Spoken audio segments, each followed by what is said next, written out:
देखिए, कैंपस में हम झगड़ा नहीं चाहते। मैं विश्वविद्यालय का अध्यक्ष रहा हूं और हमने सब जातियों को साथ लेके चले, लेकिन एससी एसटी का आरक्षण और उसके बाद ओबीसी को जब जोड़ा गया स्टेट के अंदर, देश के अंदर 90 के बाद मंडल कमीशन आया, तो 90 से लेकर 35 साल से आरक्षण व्यवस्था चल रही है।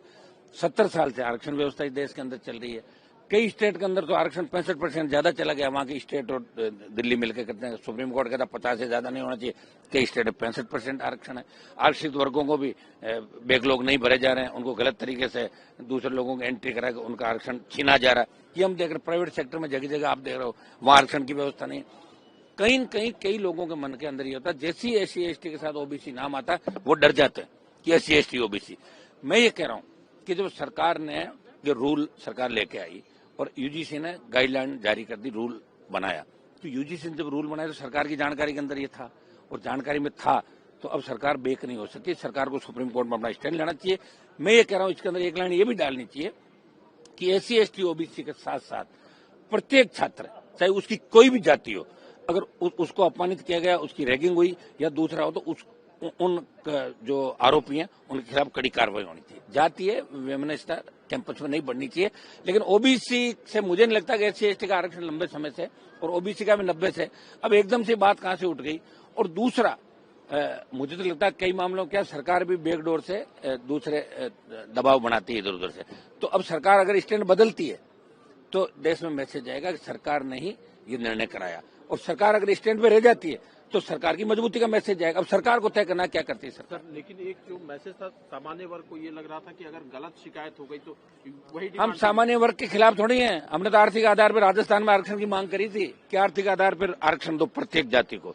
लेकिन इसका मतलब ये नहीं कि जो आरक्षित वर्ग है उनको कुछ न कुछ तो मिलना चाहिए ना यार। आरक्षित वर्ग जब आप एडमिशन में आरक्षण दे रहे हो, नौकरियों में दे रहे हो, तो उन जिस तरह एससी एसटी का जो एक्ट बना हुआ है, एससी एसटी के छात्रों पर अगर के अत्याचार अन्याय हुआ तो उनके लिए कानून अलग प्रावधान रखता है। तो ओबीसी के साथ भी होना चाहिए, क्यों नहीं हो। और ओबीसी को जो आरक्षण मिल रहा है, अभी आरक्षण बढ़ना चाहिए जनगणना के हिसाब से। गाइडलाइन पे रोक लगा दिया है। ये तो ठीक ही, तो अच्छा किया है। ये जो यूजीसी गाइडलाइन अनकॉन्स्टिट्यूशनल इलीगल था, और सुप्रीम कोर्ट ने जो आपको पास से सुन रहे हैं, हम तो अंदर में थे, जो हुआ तो अच्छा हुआ। वो तो हम लोग का बात ही था, इसको बंद करना है। अब अच्छा, पिछले बार देखा है तो वक्फ बिल में बहुत सा प्रोविजन को स्टे कर दिया। अभी एसआईआर में देख रहा है जे बंगाल में बहुत सा चेंज कर दिया है, और फिर चेंज करेगा। ये कोई तुगलकी राजत्व नहीं चलेगा। देश का सबको मानना पड़ेगा कॉन्स्टिट्यूशन का। कॉन्स्टिट्यूशन मान के ये नहीं चलेगा, उसका बात खारिज करना ही सुप्रीम कोर्ट का रिस्पॉन्सिबिलिटी है। तो उन्होंने निभाया वो रिस्पॉन्सिबिलिटी, वो बहुत अच्छा काम हुआ। ये स्टैंडिंग कमेटी में जिन पॉइंटों पे डिस्कशन हुआ था तो उनमें कुछ पॉइंट्स को नहीं लिया गया था, तो बहुत सारे कंट्राडिक्शंस थे। मुझे लगता है कि एक बार फिर से डिस्कशन में जाएगा तो एटलीस्ट अभी जो विवाद हो रहा था उसको और बेहतर तरीके से अगर क्लेरिफिकेशन मिल जाए। देखिए, एक तरफ एससी एसटी ओबीसी है, लेकिन दूसरी तरफ ऑल स्टूडेंट के साथ डिस्क्रिमिनेशन नहीं हो। किसी भी स्टूडेंट के साथ कास्ट को लेकर, चाहे अपर हो, चाहे बैकवर्ड हो, चाहे एससी हो, चाहे एसटी हो, किसी के साथ भी डिस्क्रिमिनेशन नहीं हो।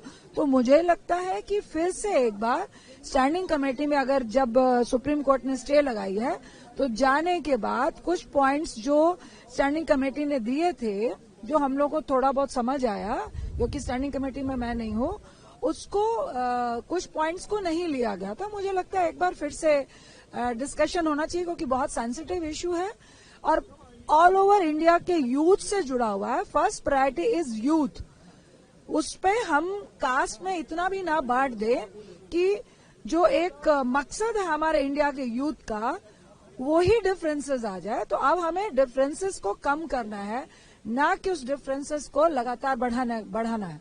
तो मुझे लगता है कि एक बार फिर से हम लोग को डिस्कस करना चाहिए। देखिए, कहीं ना कहीं कॉन्स्टिट्यूशन में तो पहले से ही डिस्क्रिमिनेशन के लिए इतना सब आर्टिकल बने हुए हैं कि there should be no discrimination, equality is way of life for everybody.